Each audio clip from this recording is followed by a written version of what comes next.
आइए आज हम बात करते हैं यूट्राइन रप्चर की। तो देखिए यूट्राइन रप्चर क्या होता है, नाम से पता चल रहा है कि जब ये यूट्रस रप्चर हो जाएगी तो इसी को हम बोलेंगे यूट्राइन रप्चर। ठीक है, तो ये यूट्राइन रप्चर हो गया। यहाँ पे देखिए बताया भी गया कि full thickness disruption of uterine wall. तो यूट्राइन की जो वॉल है इसका फुल थिकनेस हमको डिसरप्शन देखने को मिलेगा। और देखिए रिस्क फैक्टर क्या है, तो पेरियर सी सेक्शन। तो पेरियर सी सेक्शन ना इसका बहुत ही बड़ा रिस्क फैक्टर है। और देखिए usually occurs during labour in A subsequent pregnancy. तो सब्सिक्वेंट प्रेगनेंसी में ड्यूरिंग लेबर हमको यूट्राइन रप्चर देखने को मिलता है, क्योंकि इस टाइम पे हमको यूट्रस में कॉन्ट्रैक्शन देखने को मिलता है। और यहाँ पे अगर पीरियड सर्जरी है तो यहाँ पे स्कारिंग और एडहेरिंग वगैरह होती है, इस वजह से यहाँ पे ज्यादा चांस होता है। ठीक है, और एब्डोमिनल ट्रामा भी इसका रिस्क फैक्टर हो गया। और उसके बाद फिर हम प्रेजेंटेशन की बात करें तो देखिए जब यूट्राइन रप्चर होगा तो यहाँ पे बहुत ज़्यादा ब्लीडिंग होगी।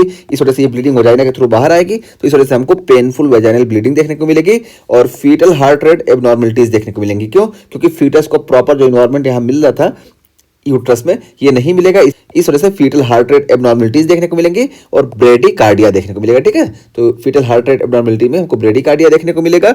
और देखिए इजिली पल्पेबल फीटल पार्ट, तो फीटल पार्ट जो होंगे ये इजिली पल्पेबल हो जाएंगे। क्यों? क्योंकि देखिए ये मान लो ये फीटस है और ये देखिए एमनियोटिक सैक हो गया और उसके बाहर देखिए ये यूट्रस होता है। ठीक है, और यूट्रस के बाहर ये देखिए मान लो हम एब्डोमिनल कैविटी एब्डोमेन की बात कर रहे हैं स्किन की, तो यहाँ से जब हम पल्पेट करते हैं तो ये पैकेट में पैक रहता है, तो फीटल पार्ट आसानी से नहीं फिल्ड होता है। लेकिन जब ये बाहर वाली लेयर यानी यूट्रस रप्चर हो जाएगी तो फीटस क्या है आसानी से यहाँ पे स्किन से पल्पेट हो जाएगा, इस वजह से हमको फीटल पार्ट इजीली पल्पेबल देखने को मिलेगा। और लॉस ऑफ फीटल स्टेशन, तो देखिए फीटल स्टेशन जो होगा ये भी लॉस हो जाएगा। फीटल स्टेशन क्या होता है कि देखिए at the time of labour जब फीटस नीचे आता है इसी टाइम पे हमको यूट्राइन रप्चर देखने को मिलता है।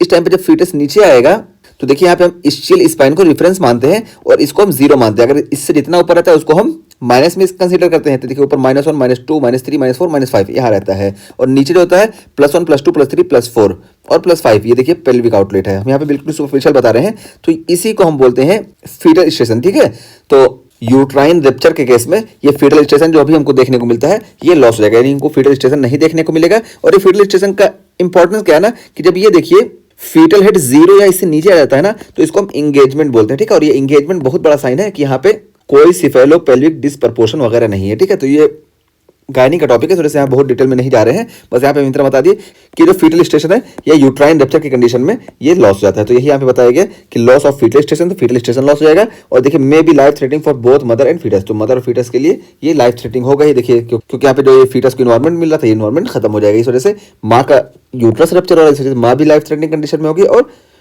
चाइल्ड को जो इन्वायरमेंट मिल रहा था वो खत्म हो जाएगा, इस वजह से हमको लाइफ थ्रेटनिंग कंडीशन फीटस में देखने को मिलेगी।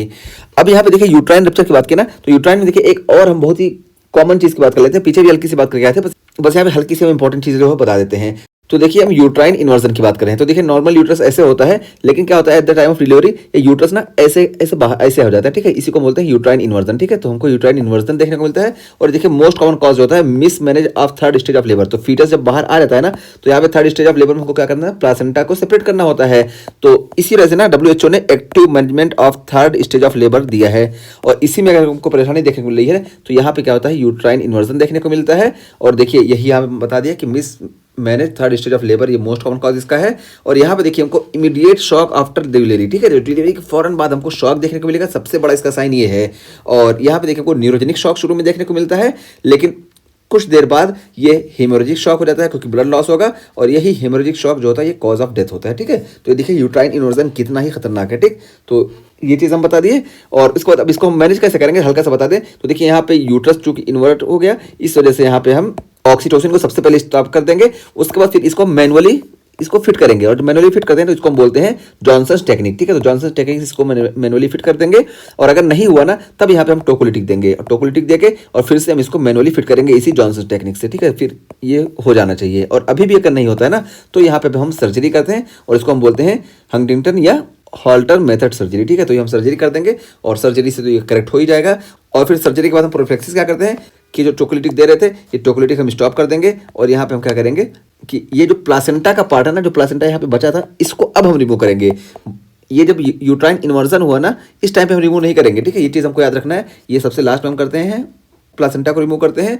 और साथ साथ अब जो ऑक्सीटोसिन हम सबसे पहले स्टॉप किए थे इसको भी ऑक्सीटोसिन भी दे देंगे और एंटीबायोटिक भी प्रोफिलैक्टिक में दे देंगे। तो ये देखिए इंपॉर्टेंट चीज़ थी, बता दिए। बाकी जो हमारा यहाँ पे था यूट्राइन इन्वर्जन ये हम यहाँ पे बता दिए। ठीक है, तो ये हम पूरा बता दिए। अब यहाँ पे बता दिए कि ये जो होता है यूट्राइन इन्वर्जन क्या होता है, इसका मैनेजमेंट कैसे करते हैं।